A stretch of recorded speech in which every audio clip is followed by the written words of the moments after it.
இயற்கை மற்றும் பாரம்பரிய உணவு நுகர்வோர் சங்கம் மற்றும் நம்மாழ்வார் இயற்கை உழவர் சாகுபடியாளர் சங்கம் இணைந்து நடத்திய பாரம்பரிய காய், கனி, விதை மற்றும் உணவு திருவிழா புதுச்சேரி தட்டாஞ்சாவடி மார்க்கெட் கமிட்டி வளாகத்தில் நடைபெற்றது. இதில் சிறப்பு விருந்தினராக கலந்து கொண்ட முதலமைச்சர் ரங்கசாமி கண்காட்சியில் இடம்பெற்றிருந்த உணவுகளை ருசித்து பார்த்து உணவு திருவிழாவை தொடங்கி வைத்தார். இந்த திருவிழாவில் புதுச்சேரி மற்றும் அருகில் உள்ள தமிழக பகுதிகளை சார்ந்த இயற்கை விவசாயிகள் தாங்கள் உற்பத்தி செய்யும் விளைந்த காய், கனி, விதை மற்றும் இயற்கை உணவு தானியம் நேரடி விற்பனை செய்யும் வகையில் 80 அரங்குகள் அமைக்கப்பட்டிருந்தது. ஒவ்வொன்றிலும் இயற்கையான விளைவிக்கப்பட்ட பாரம்பரிய அரிசி வகைகள், கேழ்வரகு, கம்பு, மக்காச்சோளம் உள்ளிட்ட சிறுதானிய பழ வகைகள், காய்கறிகள், மரக்கன்றுகள், விதைகள், கீரை வகைகள் மற்றும் நவதானியங்களால் செய்யப்பட்ட காரம், இனிப்பு போன்ற தின்பண்டங்கள், உளுந்து, துவரை, கடலை போன்ற பல்வேறு வகையான இயற்கை மூலிகை பொருட்களும் விற்பனைக்கு வைக்கப்பட்டிருந்தது. இந்த உணவு திருவிழாவில் தமிழகம் மற்றும் புதுச்சேரியை சேர்ந்த பொதுமக்கள் பங்கேற்று உணவுப் பொருட்களை வாங்கி சென்றனர். நிகழ்ச்சியில் அமைச்சர்கள், சட்டமன்ற உறுப்பினர்கள், அரசு அதிகாரிகள் கலந்து கொண்டனர். உணவு திருவிழாவிற்கான ஏற்பாடுகளை புதுச்சேரி இயற்கை மற்றும் பாரம்பரிய உணவு நுகர்வோர் சங்கம் நிர்வாகிகள் செய்திருந்தனர்.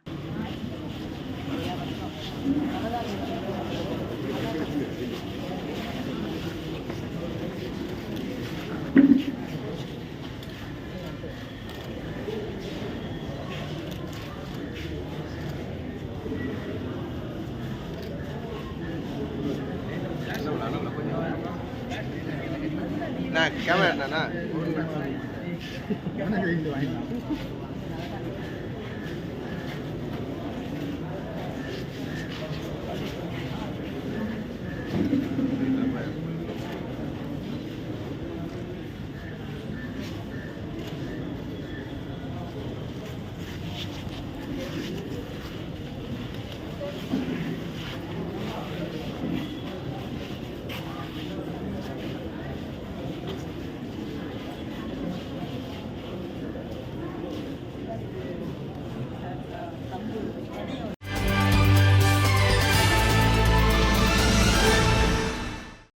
ஊசுடு ஏரியில் துணைநிலை ஆளுநர் கைலாசநாதன் ஊசுட்டேரியில் ஆய்வு புரிந்தார்.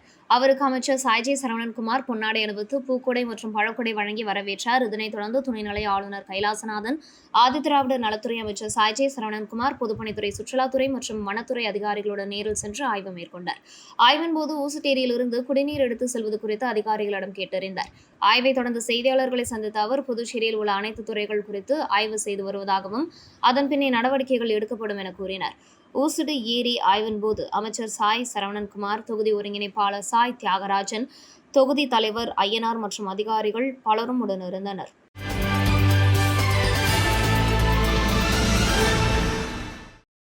கவுண்டம்பாளையம் முத்துரத்தினம் அரங்கம் மேல்நிலைப்பள்ளியும் சுந்தர நாட்டிய கேந்திர பள்ளியும் இணைந்து பள்ளி மாணவர்களின் பரதநாட்டிய அரங்கேற்றம் நிகழ்ச்சி நடைபெற்றது. இவ்விழாவில் உருளையன்பேட்டை சட்டமன்ற உறுப்பினர் நேரு என்கின்ற குப்புசாமி குத்துவிளக்கேற்றி துவக்கி வைத்தார்.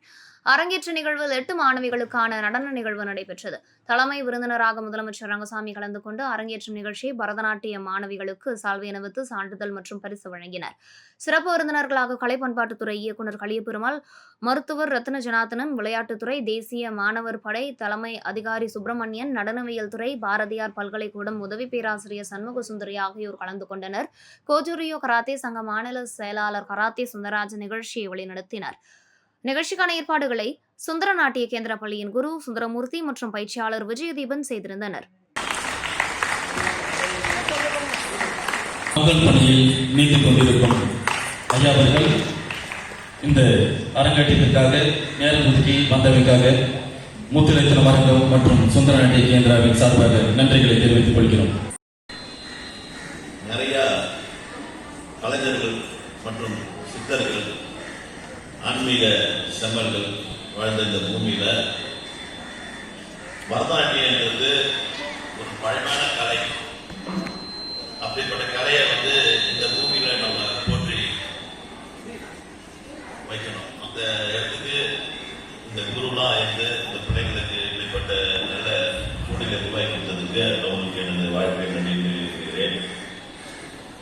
இந்த கலையை நம்ம கண்டுக்கு ரசிக்கிறவங்களோட அதை பயிற்றுவிக்கிறவங்களும் அதை கற்றுக்கிறவங்களுக்கும் என்ன மன நிறைவுன்றதுன்னா அவங்களுடைய வாழ்க்கை தரம் அதனால உயரும். நம்ம பார்க்குறவங்களுக்கே நமக்கு ஒரு வேப்பை கொடுக்குது இந்த கலை. அப்படிப்பட்ட இடத்துல இருக்கிற இவங்களுக்கு கடவுள் அருளால எல்லா வல்ல இறைவன் ஞானம் அவங்களுக்கு கிடைச்சி இந்த கோவில் அவங்க சிறந்த வாழ்க்கைக்கு இந்த வாழ்க்கையை தெரிஞ்சுக்கிறேன்.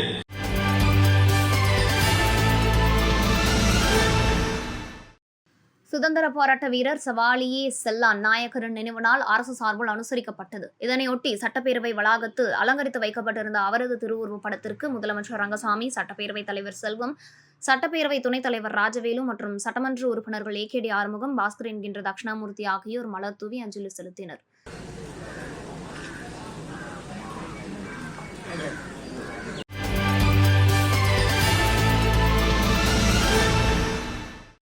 புதுச்சேரியில் பெய்த கனமழையில் ஜீவானந்தபுரத்தில் உள்ள ஓடையில் திடீரென வெள்ளப்பெருக்கு ஏற்பட்டது. இந்த ஓடையை கடக்க முயன்ற அதே பகுதியை சேர்ந்த ஐயப்பன் என்பவர் மழைநீரில் அடித்து செல்லப்பட்டார்.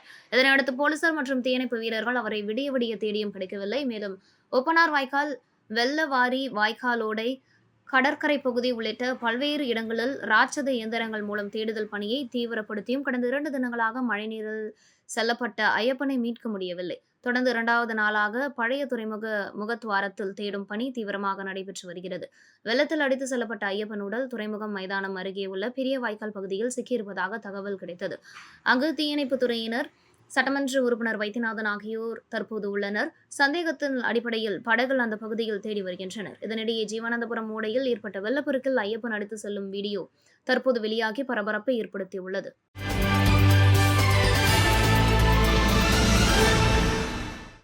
புதுச்சேரியில் மாடலிங் பயிற்சி நிகழ்ச்சி ரெட்டியார்பாளையம் தனியார் உணவகத்தில் நடைபெற்றது. மாடலிங் நிவேதா மிஷல் தலைமையில் நடைபெற்ற மாடலிங் நிகழ்ச்சியில் பல்வேறு மாநிலங்களை சார்ந்த மாடலிங் பெண்கள் கலந்து கொண்டு வண்ண ஆடைகள் அணிந்து ஒய்யாரமாக நடந்து பார்வையாளர்களை கவர்ந்தனர். நிகழ்ச்சியில் சிறப்பு விருந்தினராக கலந்து கொண்ட முன்னாள் முதலமைச்சர் நாராயணசாமி நிகழ்ச்சியை குத்துவிளக்கேற்றி தொடங்கி வைத்தார். மணவெளி தொகுதி பாஜக பிரமுகர் கணபதி சிறப்பு அழைப்பாளராக கலந்து கொண்டு நிகழ்ச்சியில் கலந்து கொண்ட பெண்கள் மற்றும் ஆண்களுக்கு பரிசுகளையும் விருந்துகளையும் வழங்கி கௌரவித்தார்.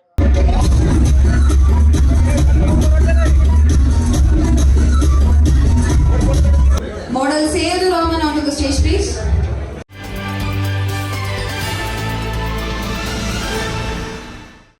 RLV பேரவையின் பழைய மாநில கமிட்டி கலைக்கப்பட்டு புதிய மாநில கமிட்டியின் முதல் மற்றும் 2வது பட்டியல் வெளியிடப்பட்டது. அதனைத் தொடர்ந்து மாநில ஆதிதிராவிடர் நல அணியின் அமைப்பாளராக ரகோத்தமன் நியமிக்கப்பட்டுள்ளார்.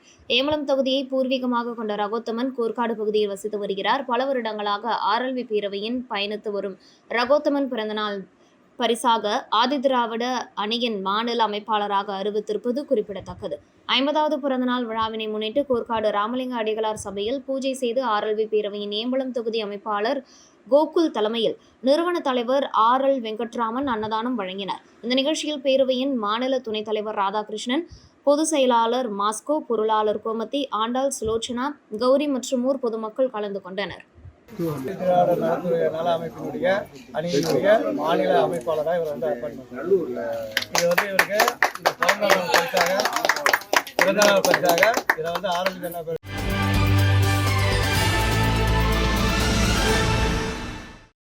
முத்தியால்பேட்டை மேல்மருவத்தூர் ஆதிபராசக்தி சித்த சக்தி பீடம் அமைந்துள்ளது. இங்கு ஆண்டுதோறும் ஆடி மாத விழா நடைபெறும். அந்த வகையில் 84வது ஆண்டு ஆடி மாத விழா நடைபெற்றது. இதில் சுவாமிக்கு பல்வேறு அபிஷேக ஆராதனைகள் நடைபெற்றன. அதன் ஒரு பகுதியாக பெண்கள் பால்குடம் சுமந்து ஊர்வலமாக சென்று அம்மனுக்கு அபிஷேகம் செய்து வழிபட்டனர். இதில் காங்கிரஸ் சட்டமன்ற கட்சித் தலைவர் வைத்தியநாதன் கலந்து கொண்டு சாமி தரிசனம் செய்தார். மேலும் நிகழ்ச்சியில் கமலா அறக்கட்டளை முதன்மை செயலர் ரமா வைத்தியநாதன் கலந்து கொண்டு சுவாமி தரிசனம் செய்தனர்.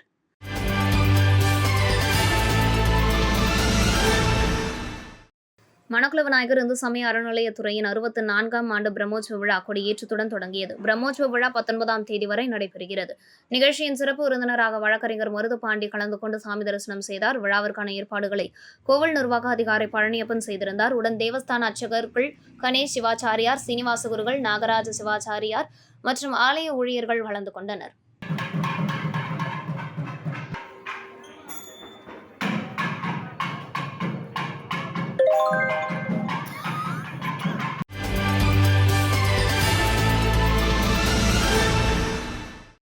ஆடி திருவிழாவை முன்னிட்டு அருந்ததி நகர் முத்தாலம்மன் திருக்கோவில் சாகை வார்த்தல் நிகழ்ச்சி, விக்னேஸ்வர பூஜை, கணபதி ஹோமம், தீபாராதனை நடைபெற்றது.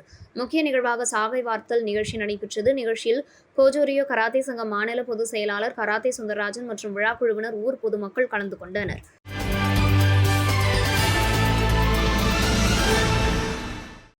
புதுச்சேரியில் போக்குவரத்து பயன்பாடுகள் குறைவாகவும் இருசக்கர வாகனம் பயன்படுத்துவோர் எண்ணிக்கை மிக அதிக அளவில் உள்ளது. மோட்டார் சைக்கிள்களில் வரும் பலர் ஹெல்மெட் அணியாமல் சாலை விதிமுறைகளை பின்பற்றாமல் செல்கின்றனர். இதனால் ஹெல்மெட் அணிவதன் அவசியத்தை பொதுமக்களிடம் விழிப்புணர்வு ஏற்படுத்த வேண்டும் என்ற நோக்கில் ரெட் கிராஸ் சொசைட்டி மற்றும் போக்குவரத்து துறை அரியாங்குப்பம் பகுதியில் ஹெல்மெட் விழிப்புணர்வு நிகழ்ச்சிகள் மேற்கொண்டனர். அப்போது ஹெல்மெட் அணிந்து வந்து வாகன ஓட்டிகளுக்கு பரிசுகள் மற்றும் இனிப்புகளை ரெட் கிராஸ் சொசைட்டி நிர்வாகிகள் மற்றும் போக்குவரத்து போலீசார் வழங்கி ஹெல்மெட் அணிந்து வாகனம் ஓட்ட வேண்டும் என வலியுறுத்தினர். Red cross society chairman Lakshmipathi, நிர்வாக குழு உறுப்பினர் ஐயனார், யூத் ரெட் கிராஸ் ஒருங்கிணைப்பாளர் அருண், நாகலிங்கம் உட்பட ஆட்கால உறுப்பினர்கள் பலர் நிகழ்ச்சியில் கலந்து கொண்டனர். நிகழ்ச்சியில் சிறப்பு விருந்தினராக போக்குவரத்து senior superintendent Praveenkumar Tripathi, superintendent Mohankumar மற்றும் ஆய்வாளர் கோகுலகிருஷ்ணன் ஆகியோர் பங்கேற்றனர்.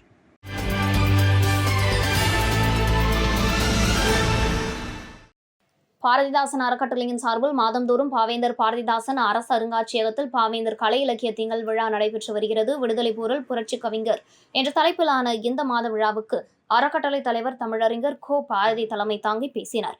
அப்போது அவர் ஆயிரக்கணக்கான தலைவர்கள் போராடி பெற்ற விடுதலையின் வரலாற்றை இளைய தலைமுறையினர் அறிந்து கொள்ள வேண்டும் என்று அவர் வலியுறுத்தினார். விழாவுக்கு அறக்கட்டளை செயலர் வள்ளி, தொழில் முனைவோர் அருள் செல்வம் உள்ளிட்டவர்கள் முன்னிலை வகித்தனர். விழாவில் விடுதலை போரில் புரட்சி கவிஞர் என்ற தலைப்பில் உரையரங்கம் நடைபெற்றது. இதில் கலை பண்பாட்டுத்துறை இயக்குநர் கலியபெருமாள் கலந்து கொண்டு வாழ்த்துரையாற்றினார். மாணவர் திருக்குறள் அரங்கத்தில் 10 திருக்குறள் ஒப்பித்த 25 மாணவர்களுக்கு பாராட்டுதல் வழங்கப்பட்டது. படைப்பாளி ரமேஷ், பைரவி, பாவலர் மதன் கவியரங்க ஒருங்கிணைப்பு பணியாற்றினர். முன்னதாக ராஜேஷ் வரவேற்புரையாற்றினார். நிறைவில் கலைமாமணி மாணிக்கம் நன்றி தெரிவித்து பேசினார். விழாவில் கலைமாமணி டாக்டர் நமச்சிவாயம், மதுரை கலியபெருமாள், பேராசிரியர் விசாலாட்சி, லட்சுமி தேவி, வேல்விழி, சிவக்குழந்து, ஈஸ்வரி தேவி, தமிழரசன், சஞ்சனா, நித்யஸ்ரீ கலந்து கொண்டனர்.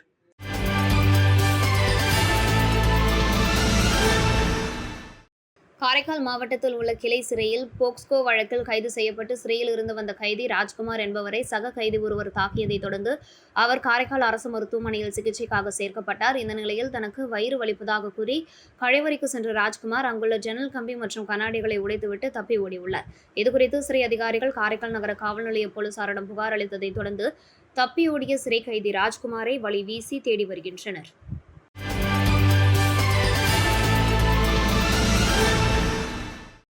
தேசிய சுகாதார இயக்க திட்டத்தின் கீழ் 700க்கும் மேற்பட்ட ஊழியர்கள் தொகுப்பூதிய அடிப்படையில் எந்தவித சலுகைகளும் இன்றி கடந்த 18 ஆண்டு காலமாக பணியாற்றி வருகின்றனர். இந்த நிலையில் முதல்வர் ரங்கசாமி 10 ஆண்டு பணி முடித்த தேசிய சுகாதார இயக்க ஊழியர்கள் பணி நிரந்தரம் செய்யப்படுவர் எனும் அறிவிப்பை சட்டசபையில் அறிவித்தார். ஆனால் இன்று வரை செயல்பாட்டுக்கு அது வரவில்லை. இதனை அடுத்து சுகாதாரத்துறை ஊழியர்கள் பணி நிரந்தரம் செய்ய வேண்டி அரசுக்கு தங்களது கோரிக்கையை நினைவூட்டும் விதமாக பல்வேறு போராட்டங்களில் ஈடுபட்டு வந்தனர். இந்த நிலையில் நேற்று அவர்கள் சம்பவங்களில் இருந்து ஊர்வலமாக வந்து சட்டப்பேரவையை முற்றுகையிட்டனர். தொடர்ந்து அங்கு கண்டன ஆர்ப்பாட்டத்தில் ஈடுபட்டனர். மேலும் போலீசார் அமைத்த தடுப்புகளை தாண்டி சட்டப்பேரவை முற்றுகையிட முயன்றனர். இதனால் போலீசாருக்கும் போராட்டக்காரர்களுக்கும் சிறிது தள்ளுமுள்ளி ஏற்பட்டது. இதனையடுத்து போலீசார் அவர்களை கைது செய்தனர். இந்த கவனஈர்ப்பு ஆர்ப்பாட்டத்திற்கு சங்கத்தின் செயலாளர் பிரகதீஸ்வரன் தலைமை தாங்கினார். தலைவர் வெற்றிவேல், நிர்வாகிகள் பாலமுருகன், சுந்தரராமன், அருள்ராஜ், தமிழ்செல்வி ஆகியோர் முன்னிலை வகித்தனர். பொதுச் செயலாளர் ஜெகநாதன், செய்தி தொடர்பாளர் டாக்டர் நமச்சிவாயம் ஆகியோர் கண்டன உரையாற்றினர். மேலும் சங்கத்தின் முக்கிய நிர்வாகிகள் உள்ளிட்டோர் கலந்து கொண்டனர்.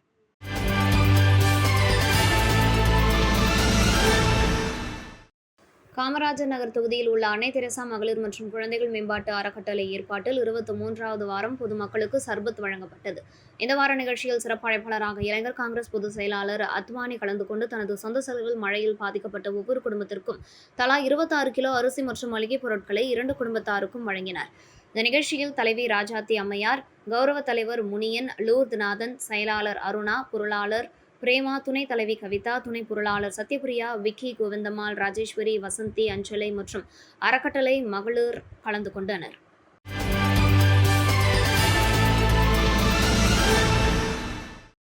மரக்காணம் மற்றும் சுற்றுப்புற பகுதிகளில் கடந்த சில தினங்களாக மழை பெய்து வந்தது. இந்த கனமழையின் காரணமாக இதுவரை இல்லாத வகையில் ஓங்கூர் ஆற்றில் வெள்ளம் கரை புரண்டு ஓடுகிறது. இந்த ஆற்றில் காணிமேடு கிராமத்திற்கும் மண்டக்கப்பட்டு கிராமத்திற்கும் இடையே தரைப்பாலம் கட்டப்பட்டிருந்தது. இந்த தரைப்பாலம் வழியாகத்தான் இப்பகுதியில் உள்ள பொதுமக்கள் செல்ல வேண்டும். ஆனால் ஆண்டுதோறும் வடகிழக்கு பருவமழையின் போது இந்த தரைப்பாலம் முற்றிலும் மூழ்கிவிடும்.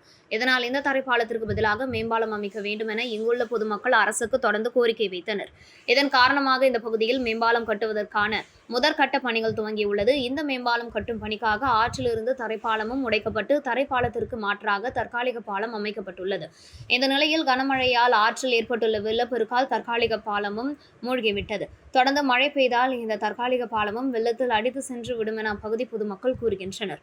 எனவே வடகிழக்கு பருவமழை துவங்கும் முன் மேம்பாலம் கட்டுவதற்கான பணியை சம்பந்தப்பட்ட அதிகாரிகள் துரிதப்படுத்த வேண்டும் என பொதுமக்கள் கோரிக்கை வைத்துள்ளனர்.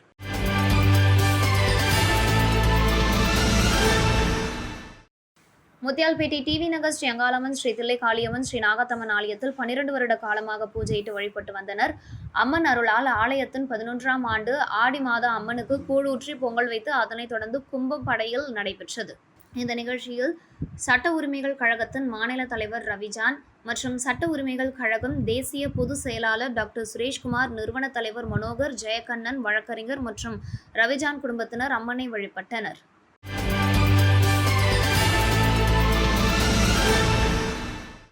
பிள்ளையார்குப்பம் அருள்மிகு ஸ்ரீ முத்துமாரியம்மன் ஆலய அஷ்டபந்தன மகா கும்பாபிஷேகம் நடைபெற்றது. முன்னதாக இவ்வாலயத்தில் விக்னேஸ்வர பூஜை, கணபதி ஹோமம் உள்ளிட்ட சிறப்பு யாகங்கள் செய்யப்பட்டது. தொடர்ந்து கலச ஸ்தாபனம், யாகசாலை பிரவேசம் உள்ளிட்ட முதல் கால யாக வேள்விகள் தொடங்கி நடைபெற்று பூஜை, நாடி சந்தானம் 2ஆம் கால யாகம் நடைபெற்றது. அதனைத் தொடர்ந்து கடப்புறப்பாடு செய்து அம்மன் கோபுர கலசம், மூலஸ்தானம் மற்றும் பரிவார மூர்த்திகளுக்கான மகா கும்பாபிஷேகம் நடைபெற்றது.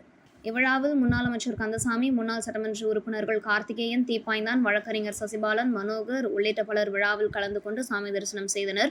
மேலும் நிகழ்ச்சிக்கான ஏற்பாடுகளை ஆலய நிர்வாக குழுவினர் மற்றும் பிள்ளையார்குப்பம் கிராம பொதுமக்கள் செய்திருந்தனர்.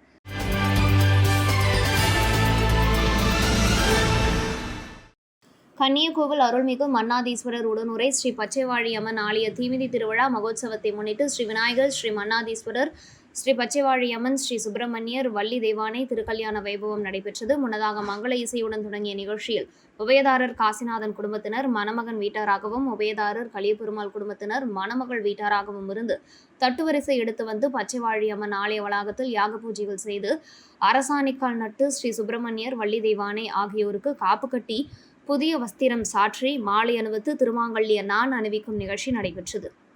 இதில் பக்தர்கள் கலந்து கொண்டு சுவாமி தரிசனம் செய்தனர். தொடர்ந்து இதற்கான ஏற்பாடுகளை ஆலய நிர்வாக அதிகாரி மாறன் மற்றும் உபயதாரர்கள், காசிநாதன் மற்றும் கலியபெருமாள் குடும்பத்தினர், விழா குழுவினர்கள், ஊர் பொதுமக்கள் செய்திருந்தனர்.